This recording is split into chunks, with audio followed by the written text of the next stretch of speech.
धर्म संस्थापनार्थाय संभवामि युगे युगे। ಹಾಯ್ ಫ್ರೆಂಡ್ಸ್, ಹೇಗಿದ್ದೀರಾ? ಇವತ್ತಿನ ಅದ್ಭುತ ವಿಡಿಯೋಗೆ ನಿಮ್ಮೆಲ್ಲರಿಗೂ ಆತ್ಮೀಯ ಸ್ವಾಗತ. ನಮ್ಮ ಹಿಂದೂ ಗ್ರಂಥಗಳ ಪ್ರಕಾರ ಕೆಲವು ಸಮಯದಲ್ಲಿ ಗಂಡ ಹೆಂಡತಿಯರು ಸಂಭೋಗ ಮಾಡುವುದರಿಂದ ಆರೋಗ್ಯ, ಸಂತೋಷ, ಆರೋಗ್ಯವಂತನಾಗಿರುವ ಮತ್ತು ಜ್ಞಾನವಂತನಾಗಿರುವ ಸಂತಾನ ಜನಿಸುತ್ತದೆ ಎಂದು ಹೇಳಲಾಗಿದೆ. ಅದೇ ರೀತಿ ಮತ್ತೊಂದಿಷ್ಟು ಸಮಯದಲ್ಲಿ ಸಂಭೋಗ ಮಾಡುವುದನ್ನ ಪೂರ್ತಿಯಾಗಿ ನಿಷಿದ್ಧ ಎಂದು ನಮ್ಮ ಹಿಂದೂ ಗ್ರಂಥಗಳಲ್ಲಿ ಉಲ್ಲೇಖ ಮಾಡಲಾಗಿದೆ. ಹಾಗಿದ್ದರೆ ಆ ಸಮಯ ಯಾವುದು? ಆ ಸಮಯದಲ್ಲಿ ಗಂಡ ಹೆಂಡತಿ ಸಂಭೋಗ ಏಕೆ ಮಾಡಬಾರದು? ಈ ವಿಷಯಗಳ ಬಗ್ಗೆ ಹಿಂದೂ ಗ್ರಂಥಗಳ ಆಧಾರದ ಮೇಲೆ ತಿಳಿದುಕೊಳ್ಳೋಣ ಬನ್ನಿ.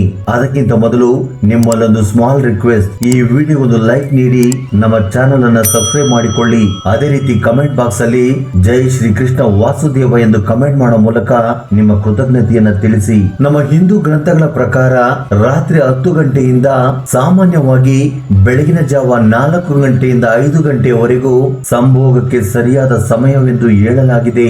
ರಾತ್ರಿ ಸಮಯದಲ್ಲಿ ಕಾಮ, ಪ್ರೇಮ, ಪ್ರೀತಿ, ಸಂತೋಷದಿಂದ ಕೂಡಿಕೊಂಡಿರುತ್ತದೆ. ಇದು ಸಂಭೋಗಕ್ಕೆ ಸರಿಯಾದ ವಾತಾವರಣವನ್ನು ಸೃಷ್ಟಿ ಮಾಡುತ್ತದೆ. ಈ ಸಮಯದಲ್ಲಿ ಶರೀರ, ಮನಸ್ಸು ಶಾಂತವಾಗಿದ್ದು ಆರೋಗ್ಯಕರವಾದ ವಾತಾವರಣಕ್ಕೆ ಸಹಾಯ ಮಾಡುತ್ತದೆ. ಆದರೆ ಅರ್ಧರಾತ್ರಿಯ ನಂತರ, ಮುಖ್ಯವಾಗಿ ಬೆಳಗಿನ ಜಾವ 4 ಗಂಟೆಯಿಂದ ಸೂರ್ಯೋದಯದವರೆಗೂ ಸಂಭೋಗ ಮಾಡುವುದನ್ನು ನಿಲ್ಲಿಸಬೇಕು. ಏಕೆಂದರೆ ಇದು ಆಧ್ಯಾತ್ಮಿಕ ಶಾಂತಿಯನ್ನು, ಆರೋಗ್ಯವನ್ನು ಮತ್ತು ಲಕ್ಷ್ಮೀ ದೇವಿಯ ಅನುಗ್ರಹವನ್ನ ದೂರ ಮಾಡುತ್ತದೆ. ಈ ಸಮಯದಲ್ಲಿ ಧ್ಯಾನ, ಜಪ ಮತ್ತು ಶ್ರೀ ಮಹಾವಿಷ್ಣುವಿನ ಸ್ತೋತ್ರದೊಂದಿಗೆ ಸಮಯವನ್ನ ಕಳೆಯುವುದು ನಿಮ್ಮಲ್ಲಿ ಸಾತ್ವಿಕ ಶಕ್ತಿಯನ್ನು ಹೆಚ್ಚಿಸುತ್ತದೆ. ಆದ್ದರಿಂದ ಈ ಸಮಯದಲ್ಲಿ ಗಂಡ ಹೆಂಡತಿಯರು ಸೇರಬಾರದು. ಯಾಕಂದ್ರೆ ಬ್ರಹ್ಮ ಮುಹೂರ್ತವು ಆಧ್ಯಾತ್ಮಿಕ ಕೆಲಸಗಳಿಗೆ ಮುಡುಪಾಗಿದ್ದು ತುಂಬಾ ಪವಿತ್ರವೆಂದು ಹೇಳಲಾಗಿದೆ. ಆದ್ದರಿಂದ ಸಮಯದಲ್ಲಿ ಸಂಭೋಗವನ್ನು ನಿಲ್ಲಿಸುವುದು ತುಂಬಾ ಒಳ್ಳೆಯದು ಎಂದು ನಮ್ಮ ಗ್ರಂಥಗಳು ಹೇಳಿದ್ದಾವೆ. ನಮ್ಮ ಗರುಡ ಪುರಾಣದಲ್ಲಿ ರಾತ್ರಿ ಸಮಯದಲ್ಲಿ ಈ 10 ಕೆಲಸಗಳನ್ನ ಅಪ್ಪಿತಪ್ಪಿ ಕೂಡ ಮಾಡಬಾರದು ಎಂದು ಹೇಳಲಾಗಿದೆ. ಈ 10 ಕೆಲಸಗಳನ್ನ ಮಾಡುವುದರಿಂದ ಲಕ್ಷ್ಮೀ ದೇವಿ ನಮ್ಮ ಮನೆಯನ್ನ ಬಿಟ್ಟು ಹೊರಟು ಹೋಗುತ್ತಾಳೆ ಮತ್ತು ದುಷ್ಟ ಶಕ್ತಿಗಳು ಪ್ರವೇಶ ಮಾಡುತ್ತವೆ ಎಂದು ನಮ್ಮ ಹಿಂದೂ ಗ್ರಂಥಗಳಲ್ಲಿ ಉಲ್ಲೇಖ ಮಾಡಲಾಗಿದೆ. ರಾತ್ರಿ ಸಮಯದಲ್ಲಿ ಈ 10 ಕೆಲಸಗಳನ್ನ ಮಾಡುವುದರಿಂದ ಮನೆಯಲ್ಲಿ ಜಗಳಗಳು ಹೆಚ್ಚಾಗುತ್ತವೆ ಮತ್ತು ಆರ್ಥಿಕ ನಷ್ಟ ಉಂಟಾಗುತ್ತದೆ.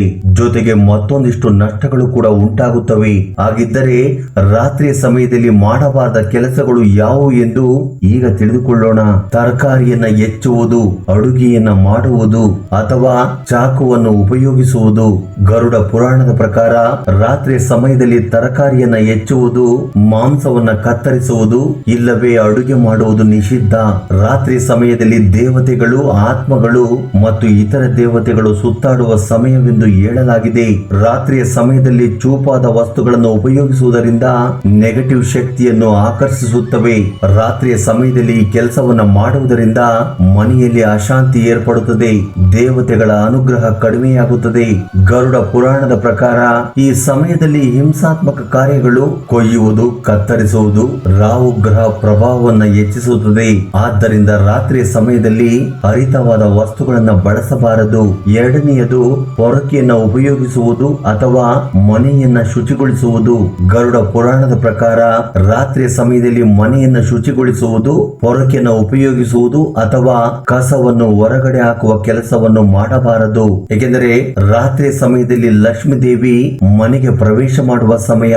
ಪೊರಕೆಯನ್ನು ಉಪಯೋಗಿಸುವುದು ಅಥವಾ ಕಸವನ್ನು ಹೊರಗಡೆ ಬಿಸಾಕುವುದರಿಂದ ಲಕ್ಷ್ಮೀ ದೇವಿ ಮನೆಯನ್ನ ಬಿಟ್ಟು ಹೊರಟು ಹೋಗಬಹುದು ಎಂದು ನಮ್ಮ ಗ್ರಂಥಗಳು ಹೇಳುತ್ತವೆ. ವಾಸ್ತುಶಾಸ್ತ್ರದ ಪ್ರಕಾರ ರಾತ್ರಿ ಸಮಯದಲ್ಲಿ ಶುಭ್ರತೆ ಕೆಲಸವನ್ನ ಮಾಡುವುದರಿಂದ ಮನೆಯಲ್ಲಿ ಸ್ಥಾನಿಕುಲ ಶಕ್ತಿ ಕಡಿಮೆಯಾಗುತ್ತದೆ. ಈ ಕೆಲಸಗಳು ಆರ್ಥಿಕ ನಷ್ಟ, ಜಗಳಗಳು ಮತ್ತು ಮನೆಯಲ್ಲಿ ಅಶಾಂತಿಯನ್ನು ಉಂಟು ಮಾಡುತ್ತವೆ. ಮುಖ್ಯವಾಗಿ ಅತ್ಯವಸರದ ಸಮಯದಲ್ಲಿ ಅಡುಗೆ ಮನೆಯಲ್ಲಿ ಅನ್ನದ ಅಗುಳುಗಳು ಬಿದ್ದಿದ್ದರೆ ನಾವು ಶುಚಿಗೊಳಿಸಬಹುದು.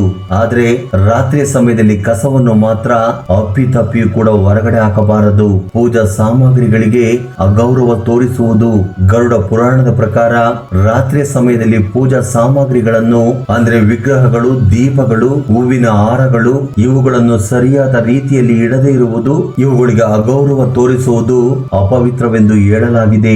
ಏಕೆಂದರೆ ಪೂಜಾ ಸಾಮಗ್ರಿಗಳು ದೈವಿಕ ಶಕ್ತಿಯೊಂದಿಗೆ ಸಂಬಂಧವನ್ನು ಹೊಂದಿರುತ್ತವೆ. ಅವುಗಳನ್ನು ಅಗೌರವದಿಂದ ನೋಡುವುದರಿಂದ ದೇವತೆಗಳ ಅನುಗ್ರಹ ಕಡಿಮೆಯಾಗುತ್ತದೆ ಎಂದು ನಮ್ಮ ಗ್ರಂಥಗಳಲ್ಲಿ ಹೇಳಲಾಗಿದೆ.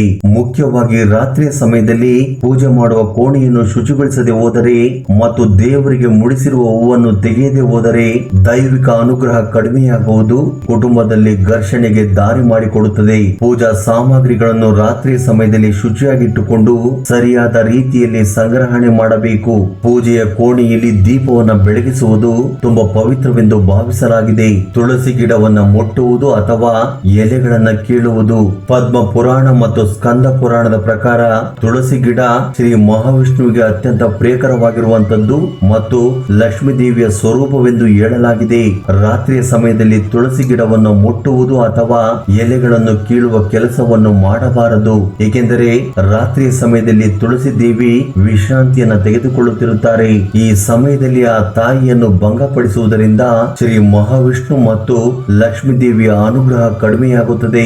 ಇದರಿಂದ ಕುಟುಂಬದಲ್ಲಿ ಅಶಾಂತಿ ಮತ್ತು ಆರೋಗ್ಯ ಸಮಸ್ಯೆಗಳು ಎದುರಾಗುತ್ತವೆ. ತುಳಸಿ ಗಿಡವನ್ನು ಮುಟ್ಟುವುದಾಗಲಿ ಅಥವಾ ಎಲೆಗಳನ್ನ ಕೀಳುವುದಾಗಲಿ ಸೂರ್ಯಾಸ್ತಕ್ಕೂ ಮೊದಲೇ ಮಾಡಬೇಕು. ಸೂರ್ಯೋದಯದಿಂದ ಸೂರ್ಯಾಸ್ತದ ಒಳಗೆ ಮಾಡಬೇಕು. ಪುಸ್ತಕಗಳು ಇಲ್ಲವೇ ಜ್ಞಾನಕ್ಕೆ ಸಂಬಂಧಪಟ್ಟ ವಸ್ತುಗಳಿಗೆ ಅಗೌರವ ತೋರಿಸುವುದು. ನಮ್ಮ ಸಂಸ್ಕೃತಿಯ ಪ್ರಕಾರ ಪುಸ್ತಕಗಳು, ಲಿಖಿತ ಗ್ರಂಥಗಳು ಅಥವಾ ಜ್ಞಾನಕ್ಕೆ ಸಂಬಂಧಪಟ್ಟ ವಸ್ತುಗಳನ್ನು ರಾತ್ರಿಯ ಸಮಯದಲ್ಲಿ ನೆಲದ ಮೇಲೆ ಇಡುವುದು ಇಲ್ಲವೇ ಅಗೌರವ ತೋರುವಂತ ಕೆಲಸವನ್ನ ಮಾಡಬಾರದು. ಪುಸ್ತಕಗಳನ್ನು ಸರಸ್ವತಿ ದೇವಿಯ ಸ್ವರೂಪವೆಂದು ಹೇಳಲಾಗಿದೆ. ಏಕೆಂದರೆ ಆ ತಾಯಿ ವಿದ್ಯಾ, ಜ್ಞಾನ ಮತ್ತು ಬುದ್ಧಿವಂತಿಕೆಯ ದೇವತೆಯಾಗಿರುವುದರಿಂದ. ಆದ್ದರಿಂದ ಇವುಗಳಿಗೆ ಅಗೌರವ ತೋರುವುದರಿಂದ ವಿದ್ಯಾ, ಬುದ್ಧಿ ಮತ್ತು ಜ್ಞಾನದ ಮೇಲೆ ಕೆಟ್ಟ ಪ್ರಭಾವ ಬೀರುತ್ತದೆ. ಮುಖ್ಯವಾಗಿ ಕೆಲಸ ವಿದ್ಯಾರ್ಥಿಗಳಿಗೆ ಏಕಾಗ್ರತೆ, ಜ್ಞಾನ ಮತ್ತು ಸರಸ್ವತಿಯ ಅನುಗ್ರಹ ಕಡಿಮೆಯಾಗುವುದಕ್ಕೆ ದಾರಿ ಮಾಡಿಕೊಡುತ್ತದೆ. ಅನವಶ್ಯಕವಾಗಿ ಜೋರಾಗಿ ಮಾತನಾಡುವುದು ಇಲ್ಲವೇ ಜಗಳ ಮಾಡುವುದು. ಗರುಡ ಪುರಾಣದ ಪ್ರಕಾರ ರಾತ್ರಿ ಸಮಯದಲ್ಲಿ ಜೋರಾಗಿ ಮಾತನಾಡುವುದು ಇಲ್ಲವೇ ಜಗಳ ಮಾಡುವುದು, ಅನವಶ್ಯಕ ಶಬ್ದವನ್ನ ಮಾಡಬಾರದು. ಏಕೆಂದರೆ ಆ ಸಮಯವು ಶಾಂತಿ ಮತ್ತು ಧ್ಯಾನಕ್ಕೆ ಮುಡುಪಾಗಿದೆ.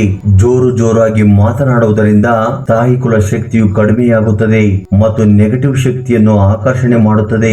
ಇದರಿಂದ ಕುಟುಂಬದಲ್ಲಿ ಅಶಾಂತಿ, ಆರೋಗ್ಯ ಸಮಸ್ಯೆಗಳು ಮತ್ತು ಆಧ್ಯಾತ್ಮಿಕ ಶಾಂತಿಗೆ ಭಂಗ ತರುವುದಕ್ಕೆ ದಾರಿ ಮಾಡಿಕೊಡುತ್ತದೆ.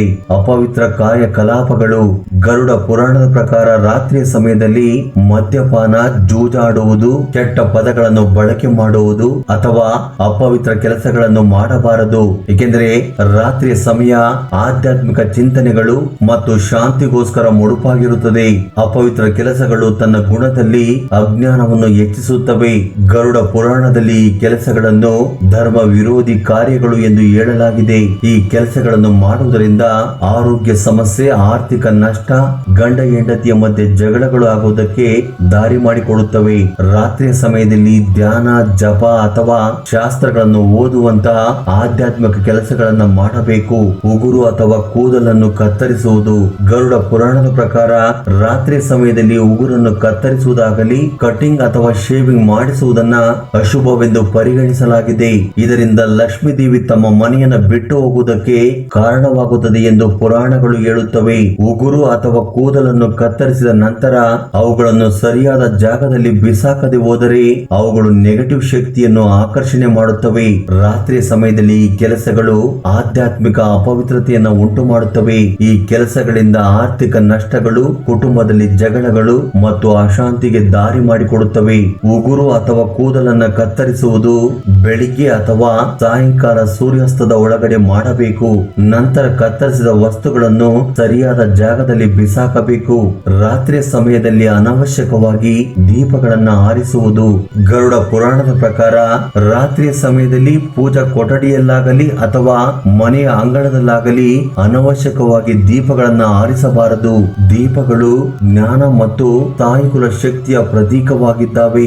ರಾತ್ರಿಯ ಸಮಯದಲ್ಲಿ ದೀಪಗಳನ್ನು ಆರಿಸುವುದರಿಂದ ಭಯ, ಆಂದೋಲನಗಳು, ನೆಗೆಟಿವ್ ಶಕ್ತಿಗಳು ಪ್ರವೇಶ ಮಾಡುತ್ತವೆ. ಮನೆಯಲ್ಲಿ ಅಶಾಂತಿಗೆ ದಾರಿ ಮಾಡಿಕೊಡುತ್ತದೆ. ರಾತ್ರಿಯ ಸಮಯದಲ್ಲಿ ಕನಿಷ್ಠ ಪಕ್ಷ ಒಂದು ಚಿಕ್ಕ ದೀಪವನ್ನು ಪೂಜೆಯ ಕೋಣೆಯಲ್ಲಾಗಲಿ ಅಥವಾ ಹಾಲಲ್ಲಾಗಲಿ ಇಡಬೇಕು. ರಾತ್ರಿಯ ಸಮಯದಲ್ಲಿ ಅನವಶ್ಯಕ ಅನವಶ್ಯಕವಾಗಿ ನೀರನ್ನು ವ್ಯರ್ಥ ಮಾಡುವುದು.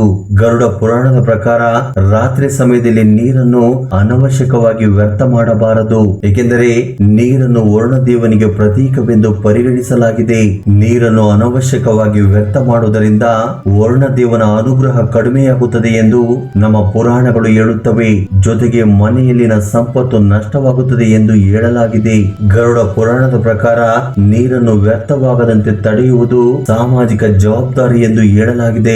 ಇದು ಕುಟುಂಬದಲ್ಲಿನ ಆರ್ಥಿಕ ನಷ್ಟಕ್ಕೆ ದಾರಿ ಮಾಡಿಕೊಡುತ್ತದೆ. ಆದ್ದರಿಂದ ನೀರನ್ನು ಮಿತವಾಗಿ ಬಳಸಬೇಕು. ಆದ್ದರಿಂದ ರಾತ್ರಿಯ ಸಮಯದಲ್ಲಿ ನೀರು ತುಂಬಿರುವ ಹಂಡೆಯಾಗಲಿ ಅಥವಾ ಬಿಂದಿಗೆ ಆಗಲಿ ಅದರ ಬಾಯಿ ಸರಿಯಾಗಿ ಮುಚ್ಚಿದೆಯೋ ಇಲ್ಲವೋ ಎಂದು ಗಮನಿಸಬೇಕು. ಸೊ ಫ್ರೆಂಡ್ಸ್, ನೋಡಿದ್ರಿ ಅಲ್ವಾ, ಗರುಡ ಪುರಾಣದ ಪ್ರಕಾರ ರಾತ್ರಿ ಸಮಯದಲ್ಲಿ ನಾವು ಮಾಡಬಾರದ ಕೆಲಸಗಳು ಯಾವುವು ಎಂದು, ಅವುಗಳಿಂದ ಆಗುವ ನಷ್ಟಗಳು ಯಾವುವು ಎಂದು. ಸ್ನೇಹಿತರೆ, ಈ ವಿಡಿಯೋ ನಿಮ್ಗೆ ಇಷ್ಟವಾಗಿದ್ದರೆ ಲೈಕ್ ನೀಡುವುದನ್ನು ಮರೆಯಬೇಡಿ. ಜೈ ಶ್ರೀಕೃಷ್ಣ ವಾಸುದೇವ. ಧನ್ಯವಾದಗಳು.